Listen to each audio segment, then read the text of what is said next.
اچھی جاب پہ چلا جاتا ہے، اچھے بزنس میں چلا جاتا ہے، اس کے پاس گاڑی ہے، کوٹھی ہے، مکان ہے، جائیداد ہے، بینک بیلنس ہے، پلاٹس ہیں اور سورسز ہیں، اپروچ ہے، ہم کہتے ہیں ہی از اے سکسیسفل مین، وہ کامیاب آدمی ہے۔ اس کے پاس دنیا، سرمایہ، پیسہ، ایوری تھنگ جو آج دنیا میں ہمارے ہاں کامیابی کا معیار کہلاتا ہے، جبکہ رب کریم جل جلالہ نے حقیقی کامیابی کا راز بیان کیا۔ اصل کامیابی کیا ہے؟ مالدار ہونا، سرمایہ دار ہونا، بہت زیادہ انسان کے جو دنیاوی تعلقات ہونا۔ فَمَن يُطِعِ اللَّهَ وَرَسُولَهُ فَقَدْ فَازَ فَوْزًا عَظِيمًا۔ حقیقی کامیاب، بڑی کامیابی اس نے پائی جو اللہ اور اس کے رسول کا فرما بردار ہے۔ سورۃ المومنون کی ابتدائی آیات میں اللہ نے کامیاب ایمان والوں کی صفات بیان کی ہے۔ سورہ آل عمران میں اللہ تبارک و تعالی نے فرمایا کہ جو آگ سے بچا کر جنت میں داخل کیا گیا وہ کامیاب ہے۔ سورۃ الجمعہ میں اللہ تبارک و تعالی نے ایمان والوں کو یہ کامیابی کا نسخہ بھی تم سے فارغ ہو جاؤ، زمین پر پھیل جاؤ، وابتغوا من فضل اللہ، اللہ کا فضل تلاش کرو۔ اب کرنا کیا؟ انسان روزی کی تلاش میں چلا، کاروبار میں گیا، بزنس میں گیا، جاب میں گیا، کاروبار میں گیا، لیکن اب کرنا کیا؟ فرمایا وَاذْكُرُوا اللَّهَ كَثِيرًا، وَاذْكُرُوا اللَّهَ كَثِيرًا، اور اللہ کو بہت یاد کرتے رہنا، لَعَلَّكُمْ تُفْلِحُونَ، تاکہ تم کامیاب ہو جاؤ۔ کامیابی کے لیے کیا کرنا؟ اپنے ہاتھوں پر بھروسہ نہیں، اپنی ذہانت پر بھروسہ نہیں، اپنی سوچوں پر بھروسہ نہیں، اپنی ٹیکنیک پر بھروسہ نہیں، اپنی ذہانت پر بھروسہ نہیں، اپنی صلاحیتوں پر بھروسہ نہیں۔ اللہ تبارک و تعالیٰ فرماتا ہے وَاذْكُرُوا اللَّهَ كَثِيرًا لَعَلَّكُمْ تُفْلِحُونَ، اللہ کو بہت یاد کرتے رہنا تاکہ تم کامیاب ہو جاؤ۔ اصل کامیابی کیا ہے؟ اللہ کی یاد۔ اصل کامیابی کیا ہے؟ اللہ تبارک و تعالیٰ کی بندگی۔ اصل کامیابی کیا ہے؟ رسول پاک صلی اللہ علیہ وسلم کی سنت پر عمل کرنا۔ اصل کامیابی کیا ہے؟ گناہوں سے بچنا۔ اصل کامیابی کیا ہے؟ برائی سے بچنا۔ اصل کامیابی کیا ہے؟ اللہ کی نافرمانی سے بچنا۔ اصل کامیابی کیا ہے؟ اپنا ایمان دنیا سے سلامت لے جانا۔ اصل کامیابی کیا ہے؟ قبر کی تاریکی سے بچ جانا۔ اصل کامیابی کیا ہے؟ محشر کی سزا سے بچ جانا۔ اصل کامیابی کیا ہے؟ آگ سے بچا کر جنت میں داخل کر دیا جانا۔ اصل کامیابی یہ ہے۔ اللہ تبارک و تعالی نے سورۃ المومنون 18ویں پارے کی ابتدائی آیات میں کامیاب ایمان والوں کی صفات بیان کی ہیں۔ Now I will advise, we have to check. اپنی زندگی، اپنے معمولات، اپنے معاملات، ان میں چیک کرنا ہوگا کہ کیا ان خصوصیات میں سے جو صفات کامیاب ایمان والوں کی بیان کی گئی ہیں میرے اندر کوئی صلاحیت ہے جو کامیاب ایمان والوں کی اللہ تبارک و تعالی نے صفات بیان کی ہیں، کیا میں اپنے اندر یہ چیزیں پاتا ہوں؟ اصل کامیاب تو یہ لوگ ہیں جن کو اللہ تبارک و تعالی نے کامیاب کہا ہے۔ ارشاد فرمایا قد افلح المؤمنون، بے شک مراد کو پہنچے ایمان والے۔ کامیاب کون؟ ایمان والے۔ اب ان کی صفات بیان کی جا رہی ہے۔ کامیاب ایمان والے کون؟ اب آگے ان کی صفات آ رہی ہیں۔ وہ ایمان والے کامیاب الذین ھم فی صلاتہم خاشعون، وہ لوگ جو اپنی نمازوں میں گڑ گڑاتے ہیں، جو اپنی نماز میں گڑ گڑاتے ہیں۔ والذین ھم عن اللغو معرضون، اور وہ جو کسی بےہودہ بات کی طرف التفات نہیں کرتے۔ والذین ھم للزکاۃ فاعلون، اور وہ کہ زکات دینے کا کام کرتے ہیں۔ والذین ھم لفروجہم حافظون، اور وہ جو اپنی شرمگاہوں کی حفاظت کرتے ہیں۔ الا علی ازواجہم او ما ملکت ایمانہم فإنہم غیر ملومین فمن ابتغى وراء ذلك فأولئک هم العادون، مگر اپنی بیبیوں یا شرعی باندیوں پر جو ان کے ہاتھ کی ملک ہے کہ ان پر کوئی ملامت نہیں، تو جو ان دو کے سوا کچھ اور چاہے وہی حد سے بڑھنے والے ہیں۔ پھر فرمایا والذین ہم لامانات عہدہم راعون، اور وہ کامیاب ہیں وہ اور وہ اپنی امانت کی رعایت کرتے ہیں. والذین هم علی صلواتہم یحافظون، اور وہ جو اپنی نمازوں کی نگہبانی کرتے ہیں.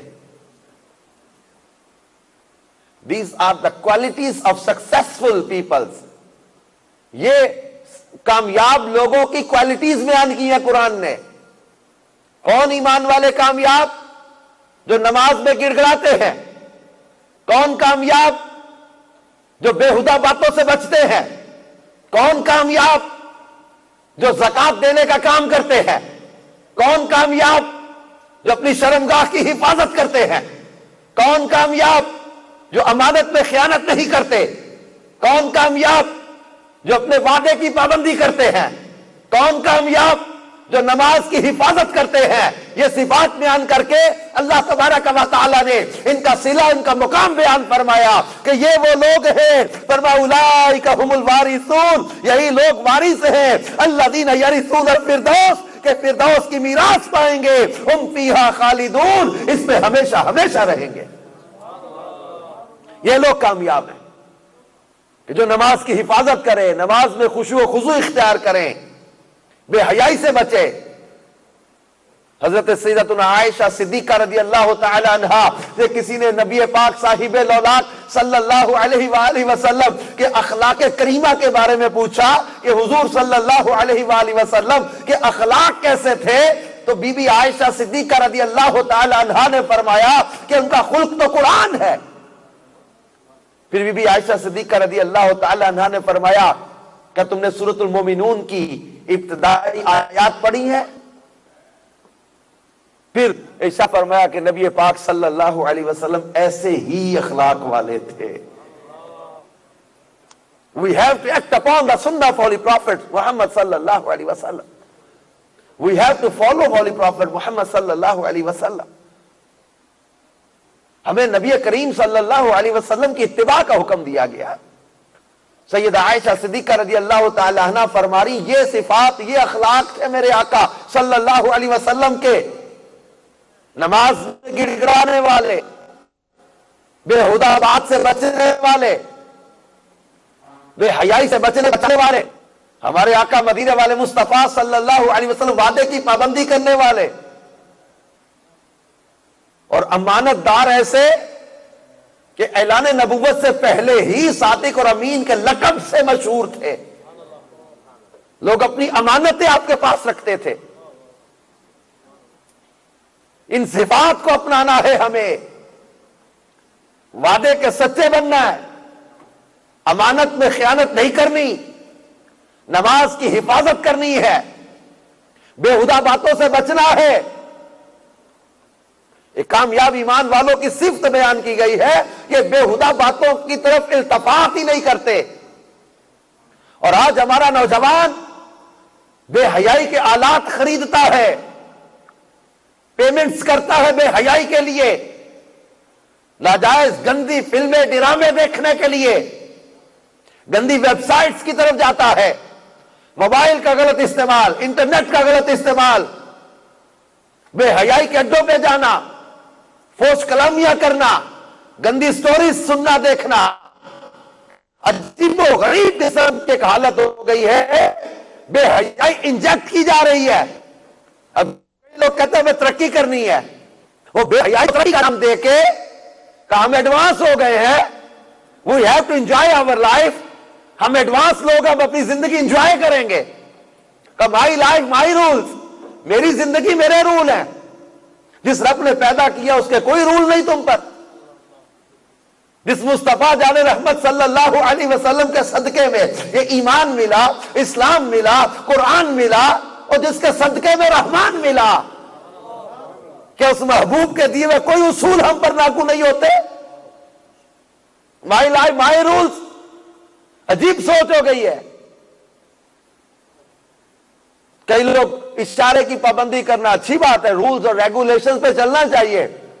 اشارے کی پابندی کرنا اچھی بات ہے، لیکن جس رب نے زندگی عطا کی ہے اس کے بنائے ہوئے رولز کو کوئی جو ہے وہ وائلیشن کرتا رہے، جس رب نے زندگی عطا کی، سانسیں عطا کی، جس بادشاہوں کے بادشاہ کی سلطنت میں رہتے ہیں، اس بادشاہ حقیقی کے بنائے ہوئے اصولوں کو توڑتا رہے، اور ہم کسی کے اشارے پر پہلے کسی کو گزار دینے پر کہ یہ لوگ اچھے ہو گئے ہیں۔ ایسا تھوڑی ہو گیا کہ جس رب کریم نے زندگی عطا کی ہے اس کی نافرمانیاں بھی کوئی کرے۔ جس رب نے زندگی جینے کے لیے سانسیں دی ہیں، زندگی گزارنے کے لیے اتنی نعمتیں عطا کی ہیں، اپنی سلطنت عطا کی ہے، بادشاہوں کا بادشاہ وہ، اس کے اصول نہیں چلیں گے؟ پھر کئی نوجوانوں کو یہ بڑی confusion, how I will survive in this society with this system, it's very difficult to survive, میں کیسے سروائیو کروں گا؟ جناب حالات بدل گئے، معاشرہ بدل گیا، سسٹم بدل گیا، دنیا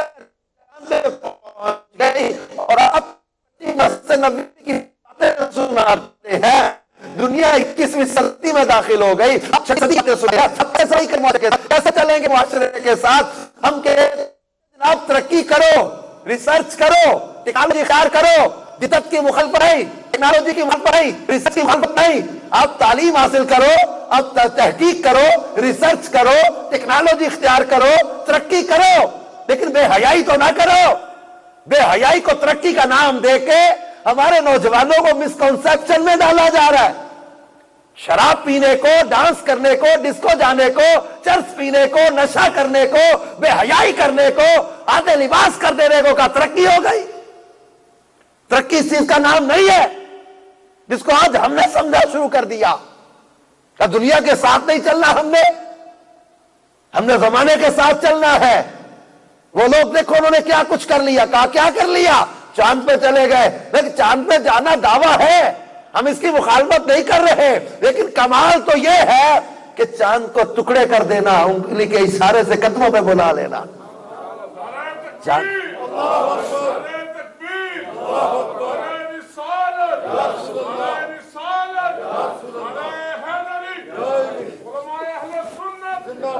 چاند پہ جانا کمال ہوگا، لیکن ہم تو اس با کمال کے غلام ہیں جن کے اشارے پر چاند ٹکڑے ہو گیا ہے۔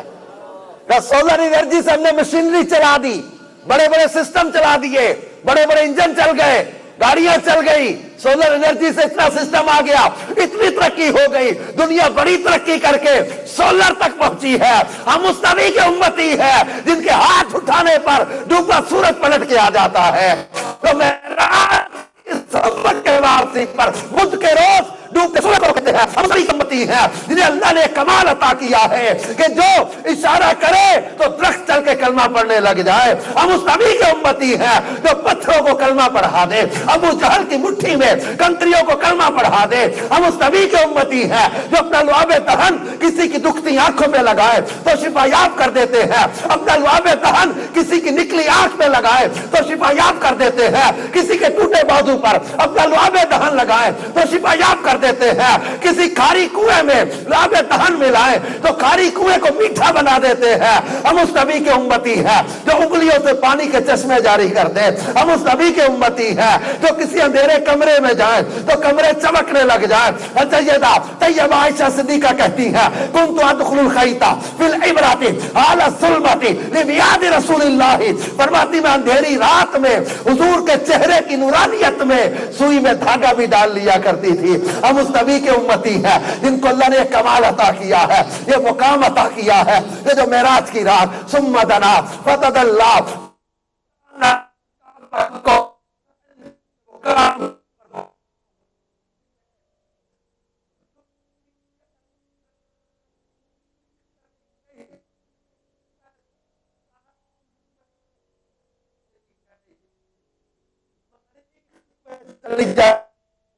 تم سنتوں کی بات کرتے ہو، ہم کہتے ہیں سبھی امتی جن کو مقام بتا دیا ہے کہ معراج کی رات بستر گرم رہا، پانی چلا رہا، اتنا بھی نہیں رہا، کنا کی سیر کرنا پڑا ہے، انسان کہاں پڑے گا؟ سورہ رحمان میں اللہ کا کلام فرما رہا ہے، یا معشر الجن والانس استطعتم من الطاعات فانظروا لا تنظروا الى بطان فبه على ربكما تكذبان۔ فرمایا گھر انسان، یا معشر الجن والانس ان استطعتم ان تنفذوا من اقطار السماوات والارض، اگر تم طاقت رکھتے ہو زمین و آسمان کے کناروں سے نکلنے کی، فانفذوا تو نکل جاؤ، لا تنفذون الا بسلطان، نہیں نکلتے مگر جہاں جاؤ اس کی سلطنت انسان کہاں تک جائے گا؟ حد ہے۔ یہ میرے مصطفیٰ ہیں جن کے لیے سیدی اعلیٰ حضرت کہہ رہے کہ سبحان الذی اسریٰ بعبدہ لیلا پڑھ کر، جن کے لیے میرے اعلیٰ حضرت قرآن کی آیت پڑھ کر ثم دنا فتدلی فکان قاب قوسین او ادنی، اس کو پڑھ کر کہتے ہیں ایک خلت سے کہہ دو کہ سر جھکا لے، گما سے گزرے، گزرنے والے پڑے ہیں یا خود جہد کو لا لے، کسے بتائے کدھر گئے تھے؟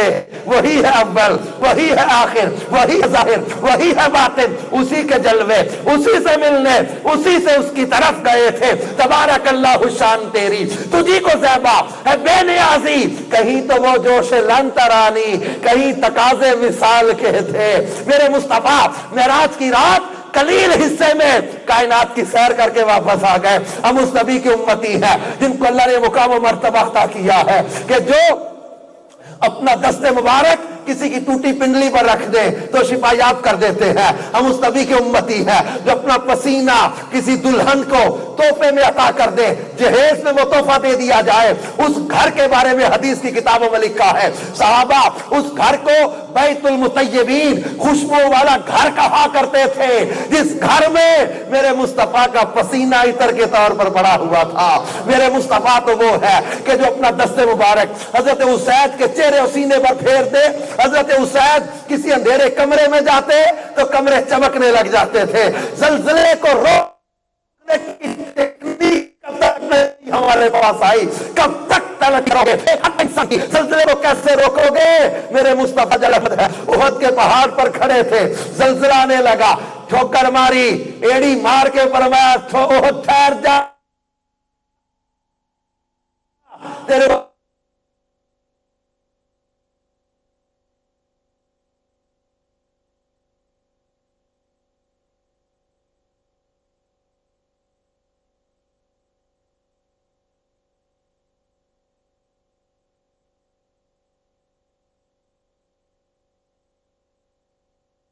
عید موجود ہے۔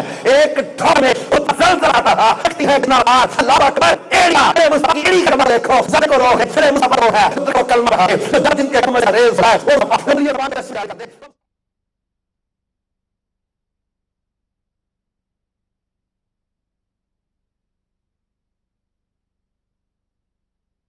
عثمان کو ذوالنورین بنا دیا، علی کو لا فتح الا علی، لا سیف الا ذوالفقار، حیدر کرار بنا دیا۔ ہم اس نبی کے امتی ہیں جن کی نظر کا یہ فیضان ہے کہ حبش کے غلام کو رشک کمر کر دیا، فارس کے سلمان کو رشک کمر کر دیا، روم کے صہیب کو رشک کمر کر دیا۔ ہمیں غیروں سے متاثر ہونے کی حاجت نہیں ہے، ہم اس مصطفیٰ کے غلام ہیں جو گونگیاں نو گلنا کرا جاندا ہے، جو پتھراں نو کلمہ پڑھا جاندا ہے۔ ہم اس نبی کے امتی ہیں جن کو اللہ نے اوصاف میں، کمالات میں، شان میں، عظمت میں ہر لحاظ سے بے مثل و بے مثال بنایا ہے۔ ہمیں اللہ حضرت امام اہل سنت نے کیا خوب سمجھایا کہ ٹھوکریں کھاتے پھرو گے ان کے در پہ پڑ رہو، قافلہ تو اے رضا اول گیا آخر گیا۔ دنیا کی ٹھوکروں سے بچ جاؤ گے، ہلاکتوں سے بچ جاؤ گے، بربادیوں سے بچ جاؤ گے، اور بے حیائی سے بچ جاؤ گے، گناہوں کی یا وہ نحوستوں سے بچ جاؤ گے۔ آ جاؤ دامن مصطفیٰ میں پناہ لے لو، آسیو تھام لو دامن مصطفیٰ، گناہگارو تھام لو دامن مصطفیٰ، اور پڑھو رب کی رحمت پہ لاکھوں سلام۔ اللہ تبارک و تعالی نے ہمیں اپنے محبوب کریم صلی اللہ علیہ وسلم کا امتی بنایا ہے۔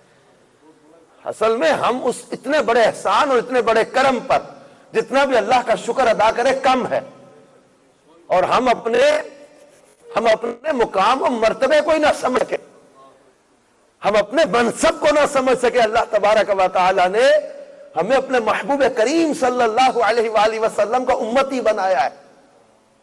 کنتم خیر امت اخرجت للناس تأمرون بالمعروف وتنہون عن المنکر، تم بہترین امت ہو جو لوگوں میں ظاہر ہوئی۔ اور سبب کیا بیان کیا؟ سبب یہ بیان کیا بہترین ہونے کا، تأمرون بالمعروف وتنہون عن المنکر، تم اچھائی کا حکم دیتے ہو اور برائی سے منع کرتے ہو۔ یہ سبب بیان کیا ہے بہترین امت ہونے کا، ہم اپنے منصب اور اپنے مرتبے کو پہچانے۔ وہ کسی شاعر نے اپنی محبت کا اظہار کرتے ہوئے کہا تھا کہ ہم اپنا انداز زمانے سے جدا رکھتے ہیں، ہم اپنا انداز زمانے سے جدا رکھتے ہیں، ہم تو محبوب بھی محبوب خدا رکھتے ہیں۔ ہمارا زمانے سے انداز جدا ہے، کیوں؟ ہمارا محبوب محبوب خدا ہے۔ تو میرا محبوب نہیں جٹھا جنوں ویکھ کے چن شرماوے، بجلی ڈردی لشک نہ مارے کتے متھے تیوری پاوے، جیو جاوے سیر پھلاں دی تے ہاتھ پھلاں وچ رل جاوے، میرے محبوب ہے نا۔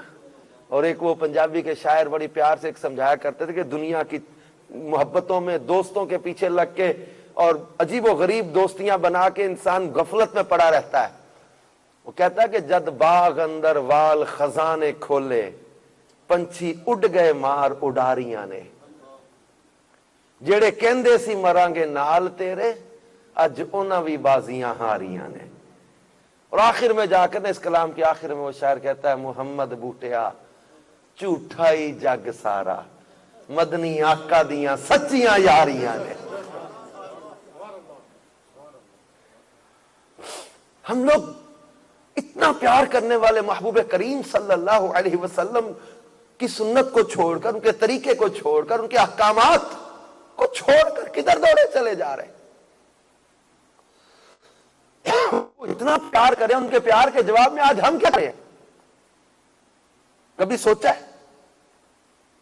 وہ جو ساری ساری رات سجدوں میں ہماری بخشش کے لیے دعائیں مانگتے ہوئے روئے، اللہ تعالیٰ کی بارگاہ میں غاروں میں جا جا کر اپنی امت کی بخشش کی دعائیں مانگے، معراج کی رات ہمیں نہ بھولے، وصال ظاہری کے وقت ہمیں نہ بھولے۔ بلکہ میں فتاوی رضویہ شریف پڑھ رہا تھا، اور بھی روایتوں میں، حدیث کی کتابوں میں لکھا ہے، جب سرکار مدینہ صلی اللہ علیہ وآلہ وسلم کو قبر انور شریف میں جو آپ تشریف لے گئے تو اس وقت بھی بعض صحابہ نے جو ہے وہ ہونٹ مبارک ہلتے دیکھے اور کان قریب کیا تو امتی امتی کی صدا آ رہی تھی، امتی امتی لب پہ جاری رہا، یادگاری یہ امت پہ لاکھوں سلام۔ اتنا وہ پیار کریں، اتنی وہ محبت کریں، اتنا وہ ہمیں یاد کریں، معراج کی رات رب کائنات کے قرب خاص میں ہمیں نہ بھولے۔ اور میدان محشر میں کیا ہوگا؟ صحیح بخاری شریف میں حدیث پاک ہے کہ نبی کریم صلی اللہ علیہ وسلم اللہ تعالیٰ کی بارگاہ میں سجدہ کریں گے، اور اللہ کریم ارشاد فرمائے گا پیارے محبوب ارفع راسک کل تسمع سل توتا، پیارے حبیب سر کو اٹھا تو صحیح، کل سونیا بول تو صحیح تیری بات کو سنا جائے گا، سل پیارے حبیب مانگ تو صحیح توتا تمہیں عطا کیا جائے گا، شفاعت کرو تو شفا پیارے تیری شفاعت کو تو قبول کیا جائے گا۔ اور حضور علیہ الصلوۃ والسلام کیا کہیں گے؟ یا رب امتی امتی، وہ یہ جواب ہوگا، یہ بخاری شریف کی حدیث کے الفاظ ہیں۔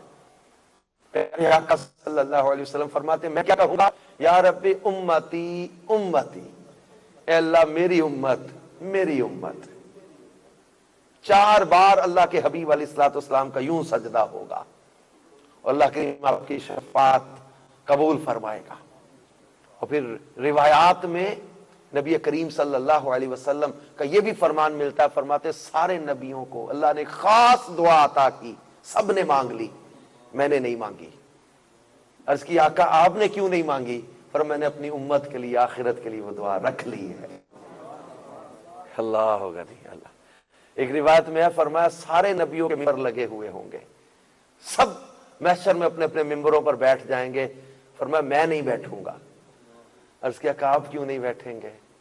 فرمایا میں اس لیے نہیں بیٹھوں گا کہ اللہ تبارک و تعالی اگلا حکم جنت کا نہ دے دے، میں اپنی امت کو چھوڑ کر جا نہیں پاؤں گا، میں اپنی امت کو چھوڑ کر نہیں جاؤں گا جب تک ان کے معاملے میں اللہ مجھے راضی نہ کر دے۔ وَلَا سَوْفَ يُعْتِيكَ رَبُّكَ فَتَرْضَىٰ، اللہ کریم فرماتا ہے پیارے تمہیں اتنا عطا کریں گے کہ تم راضی ہو جاؤ گے، تمہارا رب تمہیں اتنا عطا کرے گا کہ تم راضی ہو جاؤ گے۔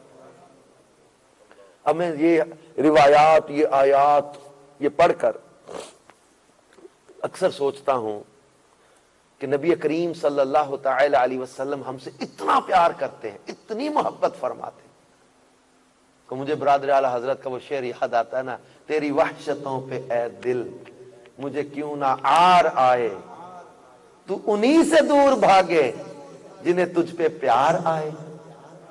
وہ اتنا پیار کریں، ان کے پیار کے جواب میں ہم کیا کر رہے؟ کبھی غور کیا کیا ان کے آنسوؤں کا جواب یہ شراب کی بوتلیں تھیں؟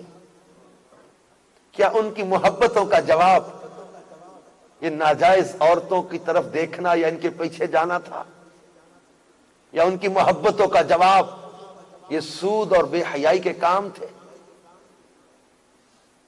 کبھی خیال نہیں آتا کہ میرے آقا کریم صلی اللہ علیہ وسلم اگر مجھ سے روٹھ گئے تو میرا کیا بنے گا؟ کبھی اس بات کی فکر نہیں ہوتی کہ اگر شراب پینے کی وجہ سے، اگر بدکاری کرنے کی وجہ سے، اگر بے حیائی کے کام کرنے کی وجہ سے، اگر گندے کام کرنے کی وجہ سے حضور صلی اللہ علیہ وسلم روٹھ گئے تو میں کہاں جاؤں گا؟ میں کہاں سے سہارا لوں گا؟ میرا کیا بنے گا؟ کبھی سوچے تنگ و تاریک قبر کا ساتھی کون؟ محشر کے میدان میں کبھی غور کیا کہ اگر حضور علیہ السلام روٹھ گئے تو میں کدھر جاؤں گا؟ اور ان کے پیار، ان کے آنسوؤں اور ان کی محبتوں کی آج ہم نے کیا قدر کی؟ نمازیں قضا کر دیتے، دوستوں کے ساتھ بیٹھے کا یا تھوڑی بہت انجوائمنٹ ہونی چاہیے، شراب پی لی۔ جو اپنی زندگی انجوائے کرنی چاہیے، گرل فرینڈ بوائے فرینڈ کا کلچر ہے بھائی، عجیب حال ہو گیا ہمارے پاس۔ اللہ کے محبوب صلی اللہ علیہ وسلم فرماتے الحیاء من الایمان والایمان فی الجنہ، حیا ایمان سے اور ایمان جنت میں ہے۔ اور آج اپنا یہ ذہن بنا لیں، آج الحمدللہ بھی تھوڑی دیر میں جانشین امیر اہل سنت شہزادہ اتار الحاج ابو سعید عبید رضا مدنی اتاری دامت برکاتہم العالیہ تشریف لانے والے ہیں۔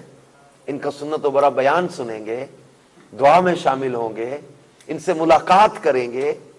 آج یہ ذہن بنا لیں کہ انشاءاللہ I have to change my life، میں نے اپنی زندگی کو تبدیل کرنا ہے، گناہوں سے بچنا ہے، بری عادتیں چھوڑنی ہیں، برے کام چھوڑنے ہیں۔ یہ صحیح نہیں ہے جو میں کرنے جا رہا ہوں، جو گناہ کے کام نہ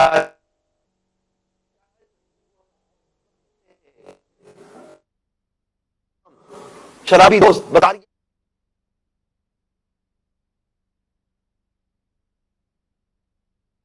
سوشل میڈیا پہ فرینڈ جو ہے وہ اپنا سرکل نہیں بنانا، کسی ایسے گروپ میں نہیں رہنا جس میں بے حیائی ہوتی ہے، اپنی زندگی کو ستھرا کرنا ہے، سچی توبہ کر کے مدینے والے محبوب کو راضی کرنے میں کامیاب ہو جائے۔ وہ اتنا پیار کرتے ہیں تو کیا پیار کا جواب پیار نہیں ہوتا؟ کیا محبت کا جواب محبت نہیں ہوتا؟ ان کے احسانات اور شفقتوں کے بدلے میں، اور آج ہم کدھر جا رہے ہیں؟ اپنے ذہن میں ایک چیز پختہ کر لیں۔ ہمارا سفر یہ مختلف ملکوں کا، شہروں کا جاری ہے، کئی جگہ پر نوجوانوں کی تعداد ہوتی ہے۔ اب یہاں بھی ماشاءاللہ ہالینڈ میں بھی ہمیں نوجوان بھی کافی ملے، بوڑھے بھی ہیں، بزرگ بھی ہیں، اور یونان میں، اٹلی میں، اسپین میں بڑی بڑی تعداد میں بھی وہاں پر جو ہے وہ فیملیز بھی ہیں، نوجوان بھی ہیں، اور پھر وہاں پر اجتماعات بھی بڑے بڑے ہوتے رہے۔ اور اجتماعات میں یونان میں، اٹلی میں، اسپین میں، بلکہ جرمنی میں، ہمارا ناروے میں سفر رہا، ہالینڈ کے ان مختلف شہروں میں سفر پر ہے۔ ایک چیز میں بالخصوص نوجوانوں سے کہتا رہتا ہوں، نوجوانوں، ہم نے تمہیں یورپ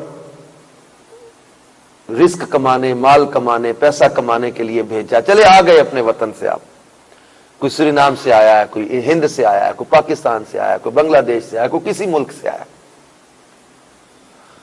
ہم نے تمہیں پیسے کمانے تو بھیجا ہے، ٹھیک ہے، ہم سمجھتے ہیں پرابلمز ہوتے ہیں، مسائل ہوتے ہیں، گھر کی کئی ضرورتیں ہوتی ہیں، یہ الگ ٹاپک ہے کہ آنا چاہیے نہیں آنا چاہیے، ہونا چاہیے نہیں چاہیے، آ گئے، ٹھیک ہے، لیکن ایک بات یاد رکھنا، ہم نے تمہیں پیسے کمانے بھیجا ہے، تمہیں ایمان کا سودا کرنے نہیں بھیجا۔ تمہیں ایمان کا سودا کرنے ہم نے نہیں بھیجا۔ اپنے ایمان کا سودا مت کر بیٹھنا کسی لڑکی کے لیے، کسی پیسے کے لیے، کسی نیشنلٹی کے لیے۔ کوئی ایسا فارم فل مت کرنا جس میں تمہیں نان مسلم لکھنا پڑے، کوئی ایسے سگنیچر مت کرنا جس میں نبی پاک صلی اللہ علیہ وسلم کی نبوت کے حوالے سے تمہیں کوئی کچھ اور سائن کرنا پڑے۔ ہمارے آقا مدینے والے مصطفیٰ صلی اللہ علیہ وسلم ہمارے آقا ہیں، ہم ان کے امتی ہیں۔ کہ پیسوں کے لیے، نیشنلٹی کے لیے، پیپرز کے لیے، کسی جگہ کا پاسپورٹ حاصل کرنے کے لیے ایمان دو پہ مت لگانا۔ ایمان چلا گیا تو سب کچھ چلا گیا۔ حضور صلی اللہ علیہ وسلم روٹھ گئے تو کچھ نہیں بچا، کچھ نہیں بچا۔ اور اگر دنیا کا کچھ بھی نہیں ملا نا، اور مدینے والے راضی ہیں، رب کعبہ کی قسم سودا گھاٹے کا نہیں ہے، رب کعبہ کی قسم سودا گھاٹے کا نہیں۔ ایک حبش کے غلام تھے، پیسوں کے عوض بکتے تھے، گلیوں میں لوگ گلے میں رسی ڈال کے گھسیٹتے تھے، مکے کی گلیوں میں جنہیں مارا جاتا تھا، تپتی ریت پہ لٹا کے لوگ مارتے تھے۔ کوئی پاس بٹھانا پسند نہیں کرتا تھا، کوئی دوست بنانا پسند نہیں کرتا تھا، کوئی بات کرنا پسند نہیں کرتا تھا، جس کا جی چاہتا ٹھوکر مار کے گزر جاتا۔ کوئی معاشرے میں سٹیٹس، کوئی معاشرے میں عزت نفس، کوئی معاشرے میں ان کا کوئی خیال رکھنے والا نہیں تھا۔ لیکن انہی حبش کے غلام کو فتح مکہ کے دن میرے مصطفیٰ صلی اللہ علیہ وآلہ وسلم نے کعبے کی چھت پہ کھڑا کر دیا، کعبے کی چھت پہ کھڑا کر دیا۔ مکے کے بڑے بڑے سردار، بڑے بڑے رئیس، بڑے بڑے امراء، بڑے بڑے خاندانی شرف اور حسب و نسب کا دعویٰ رکھنے والے یہ سرداران مکہ نیچے تھے، اور یہ حبش سے چلنے والے غلام کعبے کی چھت پہ کھڑے، گویا زبان حال سے اشکبار آنکھیں تھیں۔ حضرت بلال عرض کر رہے تھے، آقا کیا میں کعبے کی چھت پہ چڑھوں گا؟ ہاں بلال، تو کعبے کی چھت پہ چڑھے گا۔ زبان حال سے دنیا کو بتایا جا رہا کہ جب تک بکے نہ تھے کوئی پوچھتا نہ تھا، سرکار نے خرید کر انمول کر دیا۔ دنیا میں کیا ملا، دنیا میں کیا حاصل ہوا، نتھنگ نتھنگ، اس بات کا کوئی پرواہ نہیں رکھتا۔ پیسہ ہونا، مال ہونا، نہ ہونا یہ الگ چیزیں ہیں، عشق رسول ہونا بہت بڑی چیز ہے۔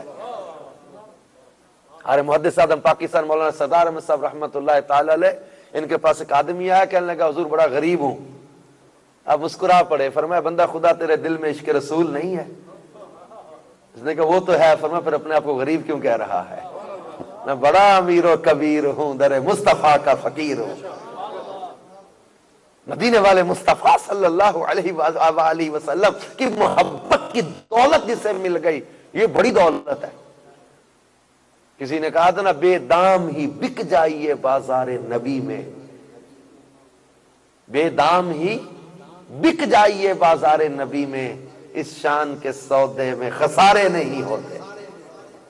یہ گھاٹے کا سودا ہے ہی نہیں، لیکن ہم اپنے اندر عشق رسول صلی اللہ علیہ وآلہ وسلم کی مضبوطی لائیں۔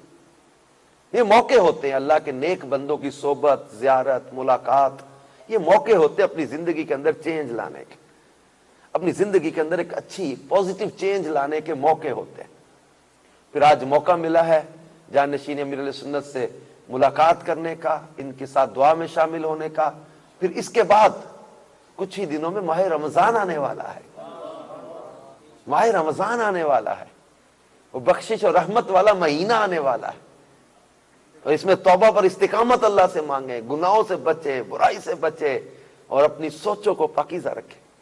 اپنے دل کو ستھرا اور پاکیزہ رکھیں، اپنا دھیان کسی غلط کام کی طرف نہ جانے دیں۔ وہ کامیاب ایمان والے جن کی صفات ہم پڑھ رہے تھے سورۃ المومنون سے، جن میں اللہ تبارک و تعالی نے یہ صفات بیان کی ہیں ان نیک ایمان والوں کی، کہ جن میں جب وہ نمازوں میں خشوع خضوع ہوتا ہے، جو بےہودہ باتوں سے بچتے ہیں، جو مال کی زکوٰۃ ادا کرتے ہیں، جو بدکاری سے بچتے ہیں، جو امانت میں خیانت نہیں کرتے، جو وعدہ خلافی نہیں کرتے، جو نمازوں کی حفاظت کرتے ہیں۔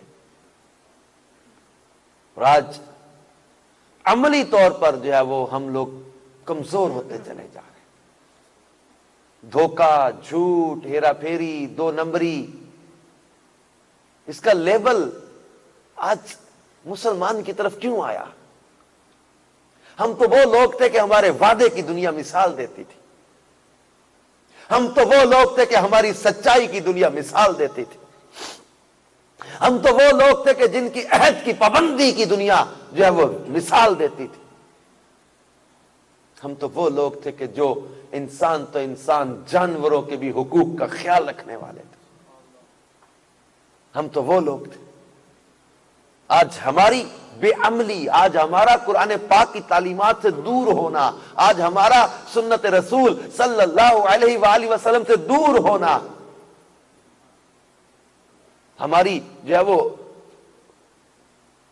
بے عملی نے آج دنیا کی نظر میں ہمیں گرا دیا۔ کسی نے کہا تھا نا، درس قرآن اگر ہم نے نہ بھلایا ہوتا، یہ زمانہ نہ زمانے نے دکھایا ہوتا۔ اور ہم تو وہ لوگ تھے کہ دریا ہماری اطاعت کرتے تھے، ہم تو وہ لوگ تھے۔ حضرت سعد بن ابی وقاص رضی اللہ تعالیٰ عنہ نے اپنا گھوڑا ڈال دیا تھا دریا میں، اور ساتھیوں نے دیکھا کہ جب امیر لشکر کا گھوڑا دریا میں جا رہا ہے تو ہم بھی پیچھے چلے گئے۔ ایرانیوں نے پل بنائے، دریا کے پل بنا کے گزرے، توڑ دیے پل، اور مسلمانوں کا تم ہار گئے، اب دریا ہے کیسے پار کرو گے؟ کہنا دریا کی لہریں کیا کہیں گی جس کا دھیان مدینے کی طرف لگا ہوا ہو۔ گھوڑا دوڑا دیا دریا میں۔ اقبال نے کہا دشت تو دشت صحرا بھی نہ چھوڑے دورے ہم نے، بحر ظلمات دشت و دشت دریا بھی نہ چھوڑے ہم نے، بحر ظلمات میں دوڑا دیے گھوڑے ہم نے۔ گھوڑے دوڑاتے ہوئے دریا کے پار گزر گئے۔ ایرانی آوازیں دینے کے دیوا مدرا دیو آگے دیو، ڈر گئے وہ لوگ، یہ انسان ہے یا جنات ہیں؟ یہ دریا کی لہروں سے نہیں ڈرے، دوڑے کے اوپر دوڑے۔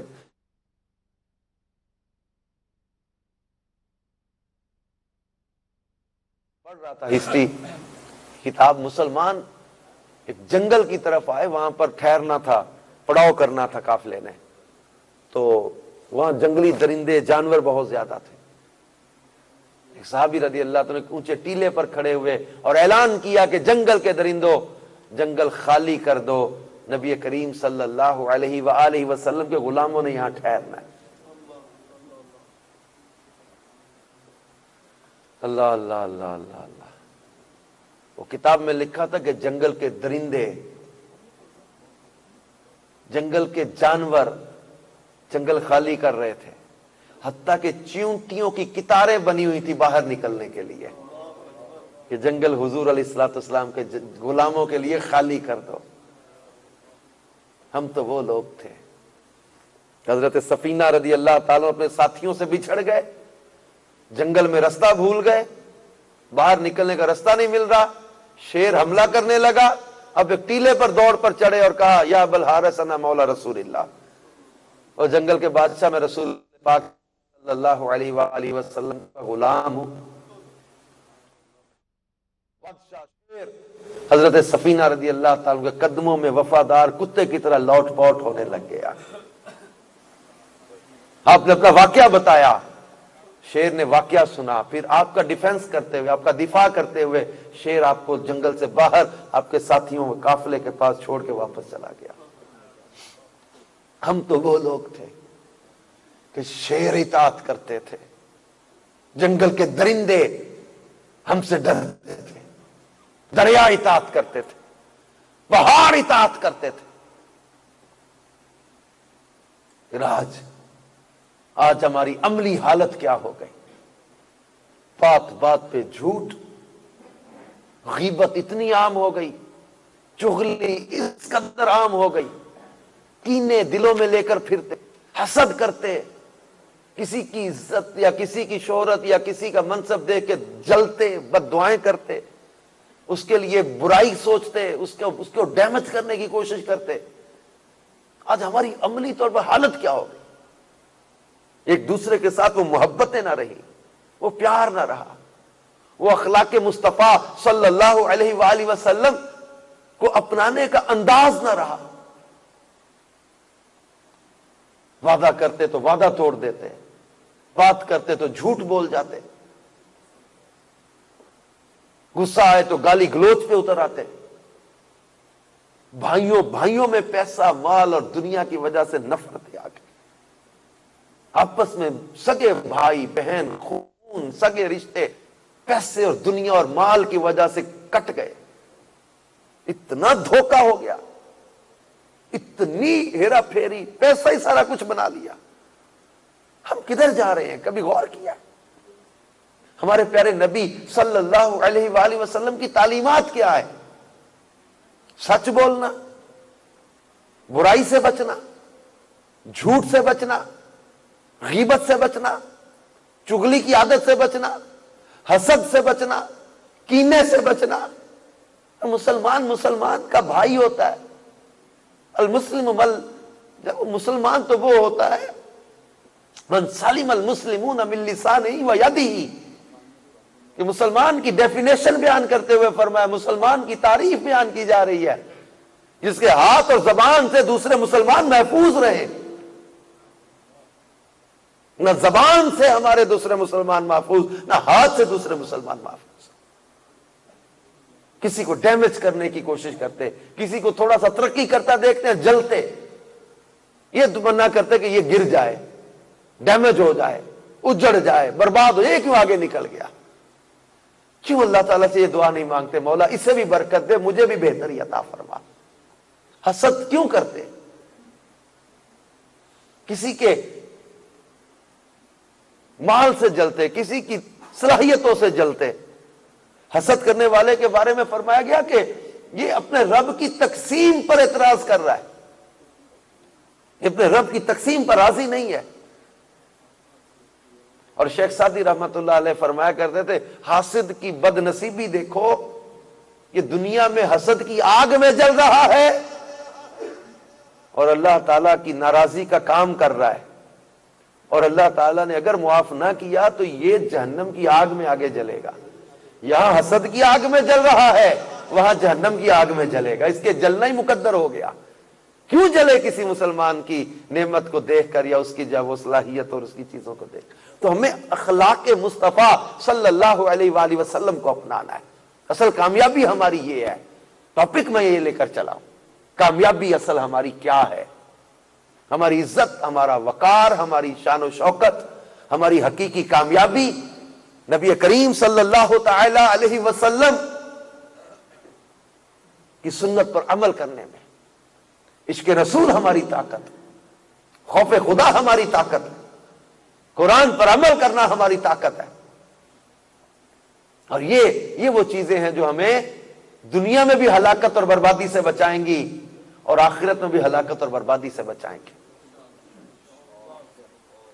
پھر ایک سوال ذہن میں پیدا ہوتا ہے کہ why we have to follow holy prophet محمد صلی اللہ علیہ وسلم.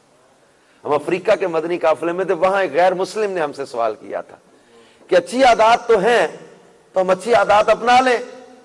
why we have to follow holy prophets محمد صلی اللہ علیہ وسلم، کیوں ان کو فالو کرنا ضروری ہے؟ میں نے کہا کہ وہ ہیں ہی ایسے کہ ان کو فالو کیا ہی جائے گا. وہ ہیں ہی ایسے، اخلاق کے لحاظ سے، کردار کے لحاظ سے، شان کے لحاظ سے، صفات کے لحاظ سے، صلاحیتوں کے لحاظ سے، عظمت کے لحاظ سے، وہ حسن و جمال کے لحاظ سے وہ ہیں ہی ایسے.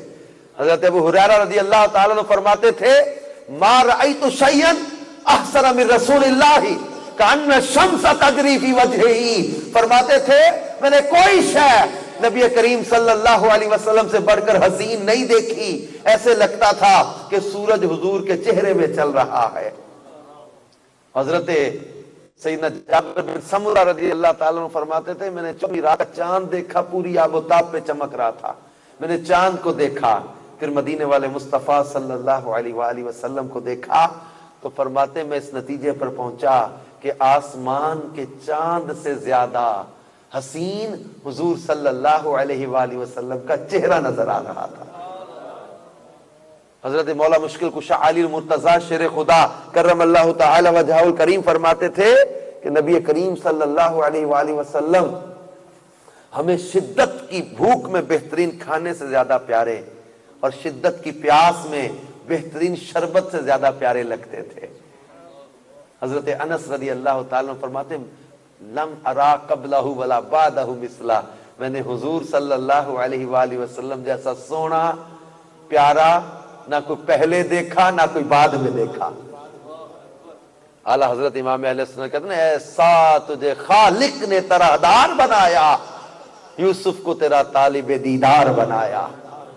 ایسے حسین و جمیل آقا صلی اللہ علیہ وآلہ وسلم، ارے تو اجے میرا محبوب نہیں ڈٹھا جنہوں ویکھ کے چن شرماوے۔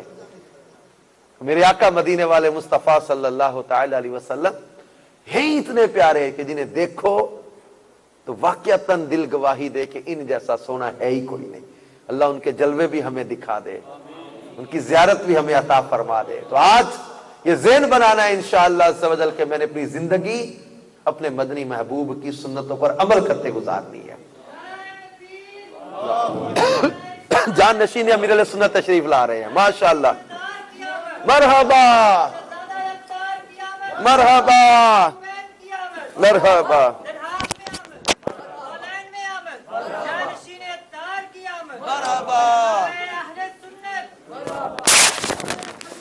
صلی اللہ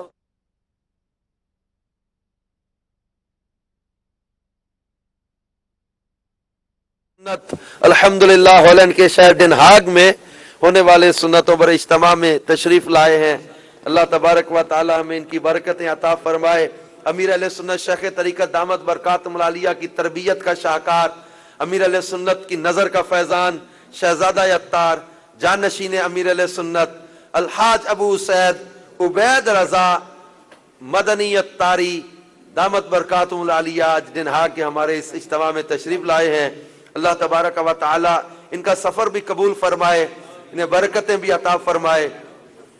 یورپ کا یہ سفر ان کا جو ہے وہ 19 تاریخ کو، اپریل کی 19 تاریخ کو شروع ہوا تھا، جرمنی تشریف لائے، جرمنی میں سفر رہا، پھر اس کے بعد جرمنی کے بعد سفر ناروے کا ہوا، ناروے سے یونان پھر ایک کریتی جزیرہ ہے وہاں تشریف لے گئے، وہاں بھی سنتوں پر اجتماعات کا سلسلہ رہا، ملاقاتوں کا سلسلہ رہا، انفرادی کوشش کا سلسلہ رہا، پھر وہاں سے جو ہے وہ سفر اٹلی کا ہوا، اٹلی سے پھر جو ہے وہ اجتماعات اور یہ جدول چلتے چلتے اسپین سے فرانس سے پھر الحمدللہ بیلجیم سے ہوتے ہوئے ہالینڈ تشریف لائے ہیں، اور اس بار کے شہزادہ عطار کے جدول کا یہ آخری جو ہے وہ اجتماع ہے، پھر جو ہے وہ انشاءاللہ عز و جل زندگی رہی ہم تو پھر برکتیں حاصل کریں گے۔ آج ڈن ہاگ میں تشریف لائے ہیں، سب نے، میں نے جیسے بیان میں عرض کیا ہے کہ سب نے آج یہ موقع بنا ہوتا ہے اللہ کے نیکوں کی، اللہ کے نیک بندوں کی صحبت، زیارت، ملاقات، یہ موقع ہوتا ہے کہ اپنے اندر عادات اچھی پیدا کرنے کا، سچی توبہ کرنے کا، برائی سے بچنے کا، بے حیائی چھوڑنے کا۔ تو آج نیت کر لیں کہ انشاءاللہ عز و جل ان کے مدنی پھول سن کے ان پر عمل بھی کریں گے اور انشاءاللہ عز و جل نیکی کی دعوت کو عام بھی کریں گے۔ صلو علی الحبیب صلی اللہ تعالی علی محمد صلی اللہ علیہ وآلہ وسلم۔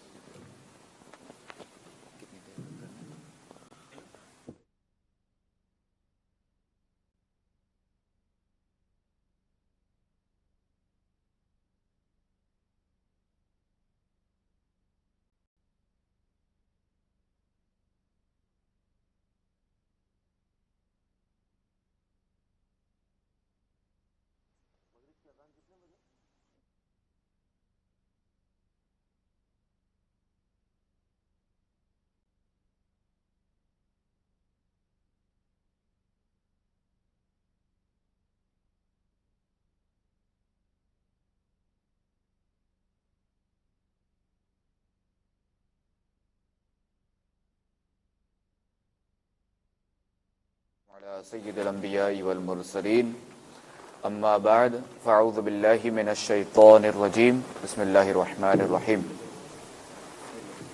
الصلاة والسلام عليك يا رسول الله وعلى آلك وأصحابك يا حبيب الله الصلاة والسلام عليك يا نبي الله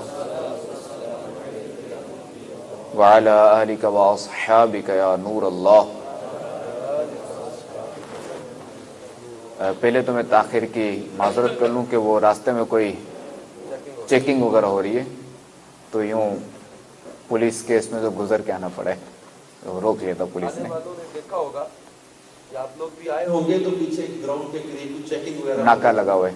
ہم بھی آ رہے تھے تو وہ اس وقت دیکھا تھا کافی زیادہ چیکنگ ہو رہی تھی، تو ہمارا بیان کا جو کہ ٹائم شہزادوں کا جو تھا اس کے مطابق ہی آ رہے تھے تو پیچھے چیکنگ میں کافی ٹائم لگ گیا. آپ نے دیکھا ہوگا کہ میں بار بار دیکھ رہا تھا کہ کیونکہ ان کا ٹائم بیان کا جو تھا وہ ہو چکا تھا اور میں 10-12 منٹ کچھ جب وہ مدنی پھول عرض کر کے تو ان کا ہی بیان اصل میں ہونا تھا، تو ابھی ان کی چیکنگ میں تاخیر کی وجہ سے یہاں دیر سے آنا ہوا. مغرب سے پہلے ہم نے ان کو عرض کیا ہوا ہے. اب اللہ تعالیٰ کا آنا قبول بھی فرمائے اور برکتیں بھی عطا کرے. فرمان مصطفیٰ صلی اللہ تعالی علیہ وآلہ وسلم، جو مجھ پر ایک دن میں 50 بار درود پاک پڑھے قیامت کے دن میں اس سے مصافحہ کروں گا. مصافحہ یعنی ہاتھ ملاؤں گا. صلو علی الحبیب صلی اللہ تعالی علی محمد وعلی آلہ وصحبہ وبارک وسلم صلاۃ وسلاما علیک یا رسول اللہ. میٹھے میٹھے اسلامی بھائیو، آئیے حصول ثواب کی خاطر بیان کی نیت کر لیتے ہیں، بیان سننے کی نیت کر لیتے ہیں کہ فرمان مصطفیٰ صلی اللہ تعالی علیہ وآلہ وسلم، نیت المؤمن خیر من عملہ، یعنی مسلمان کی نیت اس کے عمل سے بہتر ہے. اور یہ یاد رہے کہ کسی بھی عمل میں جتنی نیتیں زیادہ ہوں گی اتنا ثواب بھی زیادہ ہوگا. تو نیت کیجئے کہ نگاہ نیچی کی خوب کان لگا کر بیان سنوں گا انشاءاللہ عز وجل. صلو علی الحبیب اذکر اللہ اور توبوا الی اللہ وغیرہ سن کر ثواب کمانے اور صدا لگانے والوں کی دل جوئی کے لیے بلند آواز سے جواب دوں گا. میں بھی نیت کرتا ہوں کہ اعلاء کلمت الحق کروں گا، نیکی کا حکم دوں گا اور برائی سے منع کروں گا اور حتی الامکان دیکھ کر بیان کروں گا. صلو علی الحبیب توبوا الی اللہ صلو علی الحبیب صلی اللہ تعالی علی محمد وعلی آلہ وصحبہ وبارک وسلم. امیر اہل سنت مولانا محمد الیاس ستار قادری رضوی دامت برکاتہم العالیہ اپنی مایہ ناز تصنیف فیضان سنت میں ایک واقعہ نقل فرماتے ہیں کہ دو بھائی، ایک بھائی جو ہے وہ نیک تھا، پرہیزگار تھا، متقی تھا،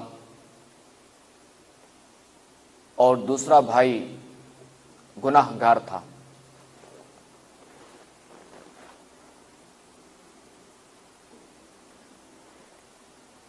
جب گناہ گار بھائی کے مرنے کا وقت آیا تو اس کے نیک بھائی نے کہا کہ دیکھا، میں نے تجھے بہت سمجھایا تھا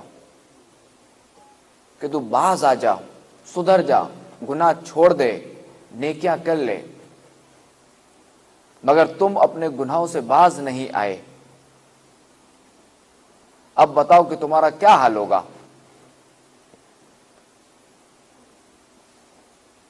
تو اس گناہ گار بھائی نے کہا، اے میرے بھائی، یہ بتاؤ کہ قیامت کے دن اگر اللہ تبارک و تعالی نے میرا فیصلہ میری ماں کے سپرد کر دیا تو بتاؤ کہ میری ماں مجھے کہاں بھیجے گی؟ دوزخ میں بھیجے گی یا جنت میں بھیجے گی؟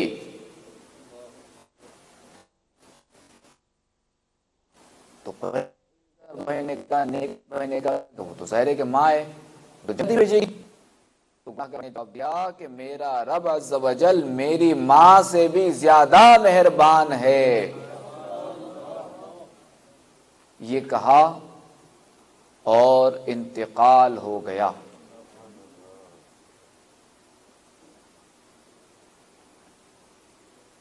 تو بڑے بھائی نے خواب میں اسے، جب بڑے بھائی نے کچھ عرصے بعد اسے خواب میں دیکھا تو اسے خوشحال دیکھا، یعنی اچھی حالت میں دیکھا۔ تو اب جو ہے وہ نیک بھائی نے پوچھا کہ یہ مغفرت کی کیا وجہ بنے کہ تم خوشحالی کا سبب کیا ہے؟ تو اس نے کہا کہ مرتے وقت کی اسی بات نے میرے تمام گناہ بخشوا دیے۔ ہم گناہ گاروں پہ تیری مہربانی چاہیے، سب گناہ دھل جائیں گے، رحمت کا پانی چاہیے۔ صلو علی الحبیب صلی اللہ تعالی علی محمد وعلی آلہ وصحبہ وبارک وسلم۔ تو اے میرے حالین کے ڈن ہاگ کے اسلامی بھائیوں اور مدنی چینل کے ناظرین، واقعی اللہ تبارک و تعالی کی رحمت بہت بڑی ہے، اور یہ یاد رہے کہ زبان سے نکلا ہوا ایک کلمہ، ایک جملہ مغفرت کا بھی ذریعہ بن سکتا ہے اور ہلاکت کا بھی سبب بن سکتا ہے۔ جیسا کہ ابھی آپ نے سنا کہ وہ جو گناہگار شخص تھا کہ اس کے ایک جملے نے گناہگار کا جو ہے وہ اس نے بیڑا پار کرا دیا، اور اسی طرح وہ جملہ کہ جو ہلاکت کا سبب بن سکتا ہے، اس کی مثال یہ ہے کہ اگر زبان سے اگر صریح کفر نکل دے، صحیح کفر اگر کوئی بک دے اور توبہ کیے بغیر اگر مر جائے تو اب وہ ہمیشہ کے لیے جہنم میں رہے گا۔ تو ہمیں جو ہے وہ اپنی زبان کی بہت احتیاط کرنے کی ضرورت ہے۔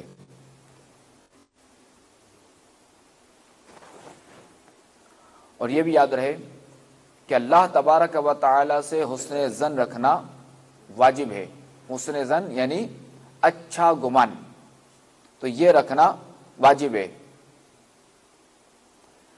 اللہ تبارک و تعالی سے یہ حسن ظن ہونا چاہیے کہ وہ مجھے رزق دے گا، وہ میری حفاظت فرمائے گا، وہ دنیا و آخرت میں میری مدد فرمائے گا، وہ میرے گناہوں سے درگزر فرمائے گا، وہ مجھے بخش دے گا، وہ مجھے جنت میں داخل فرمائے گا۔ تو یہ حسن ظن اللہ تبارک و تعالی سے رکھنا چاہیے، اور اللہ سے حسن ظن رکھنا واجب ہے۔ اور حدیث قدسی وہ کہ فرمان رب تبارک و تعالی کا ہو اور زبان ہمارے آقا علیہ الصلوۃ والسلام کی ہو، یعنی ہمارے آقا علیہ الصلوۃ والسلام نے تبارک و تعالی فرمان بیان فرمایا۔ تو حدیث قدسی میں ہے انا عند ظن عبدی بی، یعنی میں اپنے بندے کے گمان کے ساتھ ہوں جو وہ مجھ سے گمان کرے۔ اب جو جیسا گمان کرے گا اس کے ساتھ ویسا ہی ہوگا۔ بعض اوقات شاید آپ لوگوں کو تجربہ ہو کہ فلاں کام کروں گا نا میں نقصان اٹھاؤں گا، حالانکہ بظاہر اس میں کوئی نقصان نہیں ہوتا، نظر نہیں آ رہا ہوتا، دوست سمجھا رہا ہوتا ہے کہ بھائی اس کام میں بہت فائدہ ہے، آپ یہ کام کر لیں، اور جب بندے نے ذہن بنا لیا نا کہ میں فلاں کام کروں گا بہت نقصان اٹھاؤں گا، اب واقعی نقصان اٹھاتا ہے، تو کیا اگر یہ اپنے رب تبارک و تعالیٰ سے حسن ظن رکھتا، یہ اچھا گمان رکھتا کہ یار مجھے امید ہے میرے رب عز و جل سے کہ وہ مجھے اس میں فائدہ دے گا، پھر آپ دیکھیں اس کا کام کیسے بنتا ہے۔ ظن نہیں بلکہ ہے یقین مجھے، وہ بھی تیرا دیا ہوا یا رب، ہوگا دنیا میں قبر و حشر میں مجھ سے اچھا معاملہ یا رب۔ صلو علی الحبیب صلی اللہ تعالی علی محمد وعلی آلہ وصحبہ وبارک وسلم۔ صلاۃ و سلاما علیک یا سیدی یا سیدی، یا مکی یا مدنی یا عربی یا قرشی یا ہاشمی یا مطلبی یا رسول اللہ۔ میٹھے میٹھے اسلامی بھائیوں، رمضان شریف کی بھی آمد ہے، اور یہ وہ مبارک مہینہ ہے کہ جس کی ہر گھڑی رحمت بھری ہے۔ روزے دار کا سوم عبادت، نفل کا ثواب 70 گنا بڑھا دیا جاتا ہے، فرض کا ثواب 70 گنا بڑھا دیا جاتا ہے، اور نفل کا ثواب جو ہے وہ فرض کے برابر کر دیا جاتا ہے۔ تو ایسا مبارک مہینہ آنے والا ہے، اللہ تبارک و تعالی ہمیں اس ماہ مبارکہ ادب و احترام نصیب فرمائے۔ درۃ الناصحین میں کہ ایک محمد نامی شخص پورا سال نماز نہیں پڑھتا تھا، مگر جب رمضان شریف کا مبارک مہینہ آتا تو وہ پاک صاف کپڑے پہنتا اور 5 وقت کی نماز پابندی سے ادا کرتا، اور اس کے ساتھ ساتھ جو نمازیں اس نے چھوڑی تھی گزشتہ سال کی، جو اس نے چھوڑی ہوئی نمازیں تھی، وہ نمازیں بھی قضا کرتا۔ تو لوگوں نے اس سے پوچھا کہ تم ایسا کیوں کرتے ہو؟ تو اس نے جواب دیا کہ یہ مہینہ رحمت، برکت، توبہ اور مغفرت کا ہے، شاید اللہ تبارک و تعالی مجھے اسی عمل کے سبب بخش دے۔ چنانچہ جب اس کا انتقال ہوا تو کسی نے اسے خواب میں دیکھ کر پوچھا ما فعل اللہ بک، یعنی اللہ تبارک و تعالی نے تمہارے ساتھ کیا معاملہ کیا؟ تو اس نے جواب دیا کہ میرے رب عز و جل نے مجھے احترام رمضان بجا لانے کے سبب بخش دیا۔ تو بے حساب بخش کے ہے بے شمار جرم، دیتا ہوں تجھے واسطہ شاہ حجاز کا۔ آمین۔ صلو علی الحبیب صلی اللہ تعالی علی محمد وعلی آلہ وصحبہ وبارک وسلم۔ تو اے میرے دن حق کے اسلامی بھائیوں اور مدنی چینل کے ناظرین، ہم لاکھ گناہگار سہی، استعشار سہی، مگر ہمیں اپنے رب عز و جل، اپنے خالق و مولا عز و جل، اپنے مالک و پروردگار عز و جل کی رحمت سے مایوس و نا امید نہیں ہونا چاہیے۔ پورا سال اللہ تبارک و تعالی کی عبادت سے محرومی ہی میں گزر گیا، اس کے فضل و رحمت پر نظر جمائے، مغفرت کی آس لگائے، یہ عزم مصمم کر لیجئے کہ انشاءاللہ عز و جل خدائے حنان و منان و رحمان کے مقدس مہمان کا خوب اکرام کروں گا۔ تو یہ نیت کر لیجئے کہ انشاءاللہ عز و جل ماہ رمضان میں میری کوئی نماز قضا نہیں ہوگی، اور انشاءاللہ عز و جل بعد رمضان بھی میری کوئی نماز قضا نہیں ہوگی، رمضان کے طفیل، رمضان کی برکت سے۔ اور انشاءاللہ عز و جل ساری نمازیں جماعت کے ساتھ پہلی صف میں تکبیر اولیٰ کے ساتھ ادا کروں گا، اور انشاءاللہ عز و جل تلاوت قرآن پاک کی سعادت حاصل کروں گا، اور اس ماہ مبارک میں کم از کم ایک بار قرآن پاک ضرور ختم کروں گا، اور انشاءاللہ عز و جل اس روشن و منور مہینے کے سارے روزے ظاہری اور باطنی آداب کے ساتھ رکھوں گا انشاءاللہ۔ اب ظاہری اور باطنی آداب یہ کیا ہوتے ہیں روزے کے؟ تو خیر اس کی معلومات کے لیے، اس کے آداب سیکھنے کے لیے فیضان سنت کا ایک باب ہے، فیضان رمضان، اسے آپ پڑھ لیجئے انشاءاللہ عز و جل۔ اس کے پڑھنے سے آپ کے اندر رمضان کی محبت مزید بیدار ہوگی، مزید پیدا ہوگی۔ ویسے تو یہ کہ ہر مسلمان رمضان سے محبت کرتا ہے، تو ایک جو ہے اس کا انتظار رہے گا، سال بھر انتظار رہے گا، اور اس ماہ مبارک کیا اس کی جو نا قدر مزید بڑھے گی، اس کی وقعت بڑھے گی کہ ایسا مبارک مہینہ۔ تو یہ جب آپ فیضان رمضان کا جب مطالعہ کریں گے نا، تب پتہ چلے گا کہ یہ وہ مبارک مہینہ کہ جس میں اللہ تبارک و تعالی نے شب قدر عطا فرمائی، اور اسی کی تلاش میں ہمارے آقا علیہ الصلوۃ والسلام نے جو ہے وہ آخری 10 دنوں کا اعتکاف فرمایا۔ ایک بار تو پورے ماہ رمضان کا اعتکاف فرمایا، پھر آخری 10 دنوں میں جو نا وہ آخری 10 دنوں کا اعتکاف فرمایا، اور شب قدر کو جو ہے وہ حکمت عملی حکمت کے تحت جو ہے وہ مخفی رکھا گیا۔ اور البتہ یہ ہے کہ ہمارے آقا علیہ الصلوۃ والسلام نے فرمایا کہ اس رات کو، شب قدر کو، رمضان کی آخری طاق راتوں میں تلاش کرو، اور یہ وہ مبارک رات ہے کہ اس رات میں عبادت کرنا 1000 سال کی عبادت سے بہتر ہے۔ یہ وہ مبارک رات ہے۔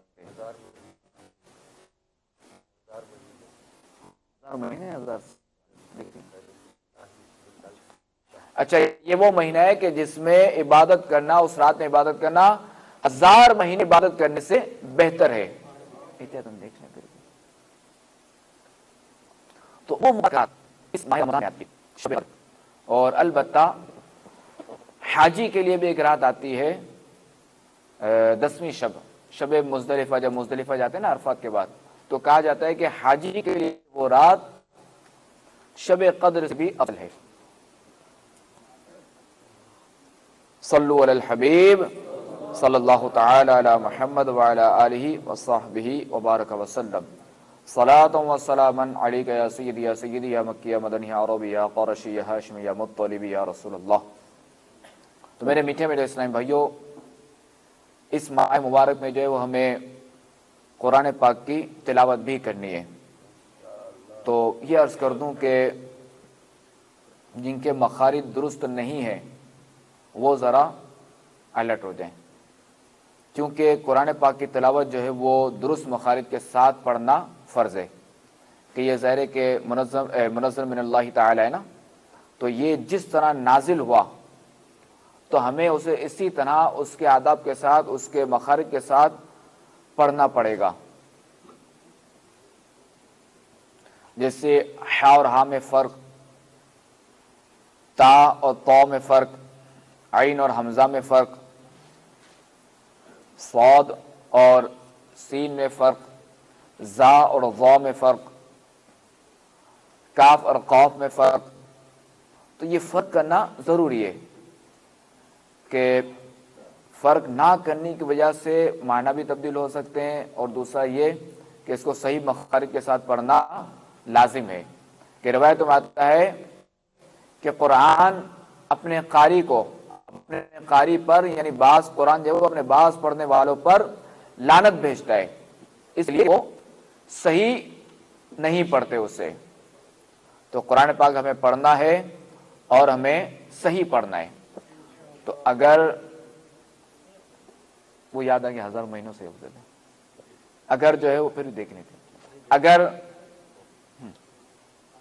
اگر کیا کہتے ہیں وہ قرآن پاک صحیح پڑھنا نہیں آتا، تو اب صحیح پڑھنے کی کوشش کریں، اس کو سیکھنے کی کوشش کریں، کہ ہم جو ہے وہ دنیاوی کاموں کے لیے ہم کچھ نہ کچھ کوششیں کرتے ہیں، دنیاوی تعلیم کے حصول کے لیے ہم کہاں کہاں سفر کرتے ہیں، دنیاوی اگر کوئی کام کرنا ہے تو اس کے لیے ہم کتنے جد و جہد کرتے ہیں، کتنی کوششیں کرتے ہیں۔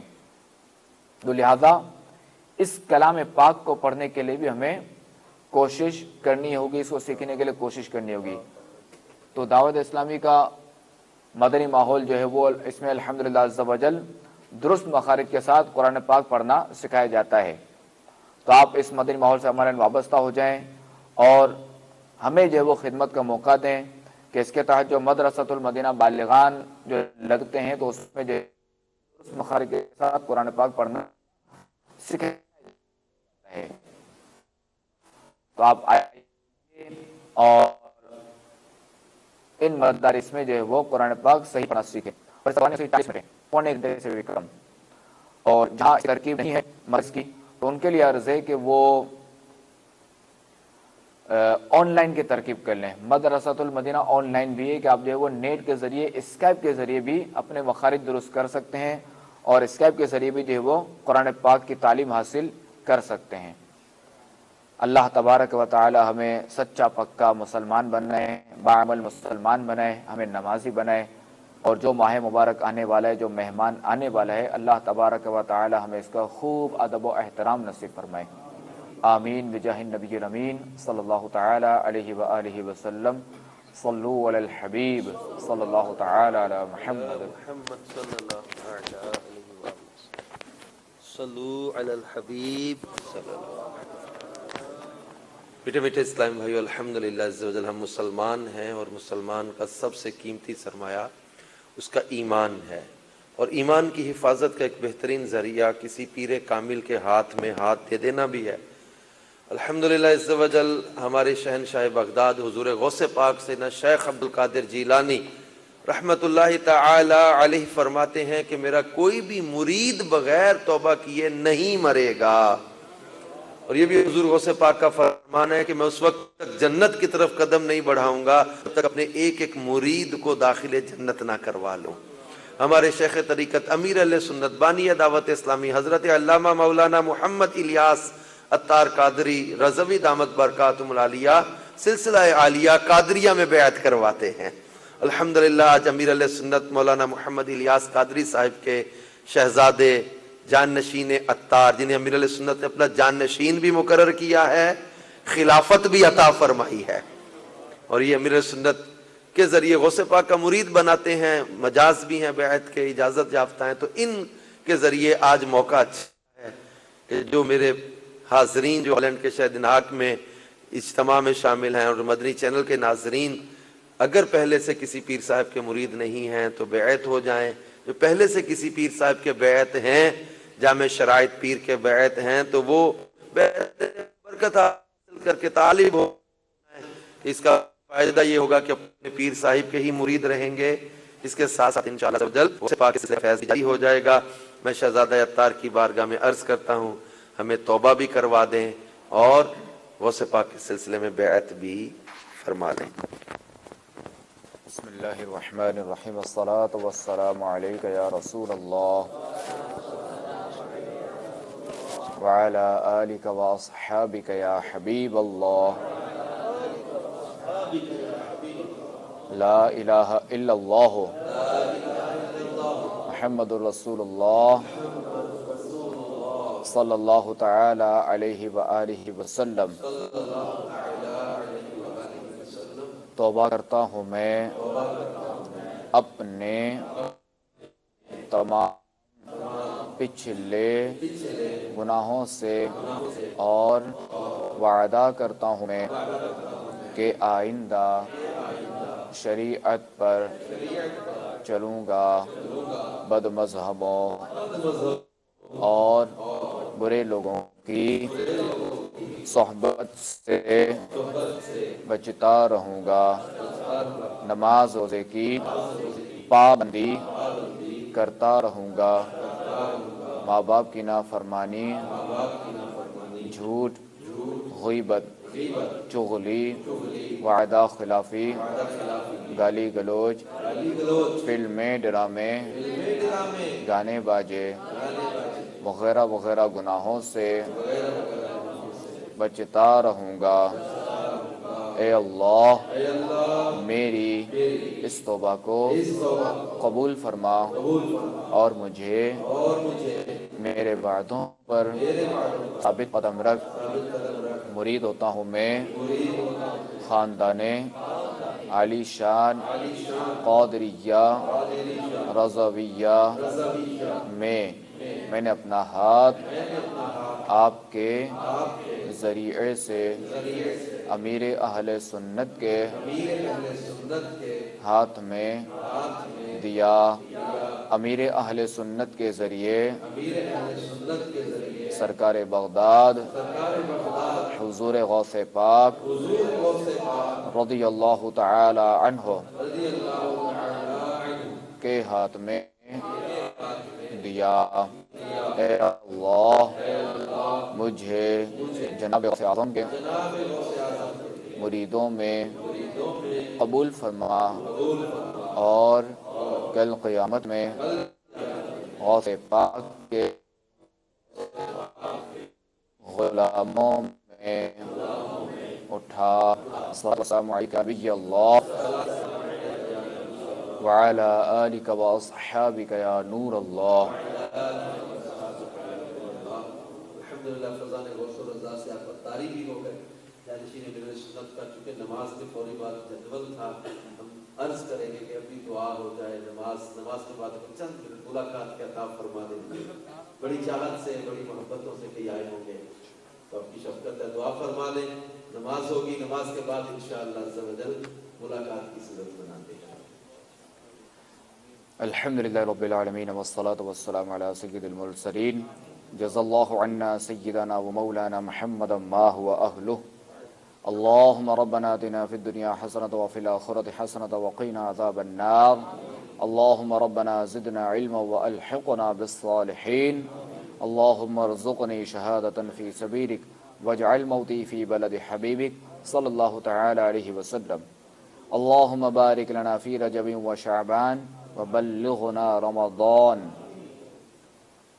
اے مالک مولا عز و جل ہمارے یہاں جمع ہونا اپنی بارگاہ میں قبول فرما، اے مالک مولا عز و جل ہماری حاضری اپنی بارگاہ میں قبول فرما، اے مولا عز و جل ہمیں نیکوکار بنا دے، ہمیں پرہیزگار بنا دے، ہمیں متقی بنا دے، ہمیں اپنا فرما بردار بندہ بنا دے، ہمیں اپنا پسندیدہ بندہ بنا دے، اے مالک مولا عز و جل ہمارا ظاہر و باطن اچھا کر دے، اے اللہ ہمیں گناہوں سے نفرت دے دے، ہمیں نیکیوں سے پیار دے دے، اے اللہ ہمیں گناہوں سے بچا، ہمیں غیبتوں سے بچا، ہمیں چغلیوں سے بچا، ہمیں بد کلامی سے بچا، ہمیں بد نگاہی سے بچا، ہمیں حسد سے بچا، ہمیں خود پسندی سے بچا، ہمیں تکبر سے بچا، ہمیں غرور سے بچا، اے مالک مولا ہمیں ریاکاری سے بچا، ہمیں اخلاص عطا فرما، اے مالک مولا عز و جل پریشان حالوں کی پریشانیاں دور فرما، بیماروں کو شفا عطا فرما، تنگ دستوں کو فراخ دستی عطا فرما، بے روزگاروں کو رزق حلال بآسانی عطا فرما،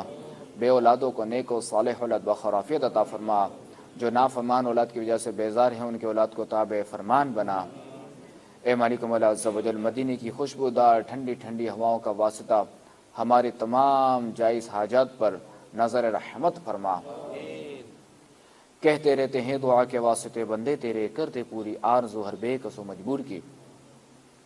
ان اللہ وملائکتہ یصلون علی النبی یا ایہا الذین آمنوا صلوا علیہ وسلموا تسلیما، صلی اللہ علی النبی وآلہ صلی اللہ علیہ وسلم، صلاۃ و سلاما علیک یا سیدی یا سیدی سیدی یا مکی یا مدنی یا عربی یا قرشی یا ہاشمی یا مطلبی یا رسول اللہ، سبحان ربک رب العزة عما یصفون وسلام علی المرسلین والحمد للہ رب العالمین، بحق لا الہ الا اللہ محمد رسول اللہ صلی اللہ تعالی علیہ وآلہ وسلم۔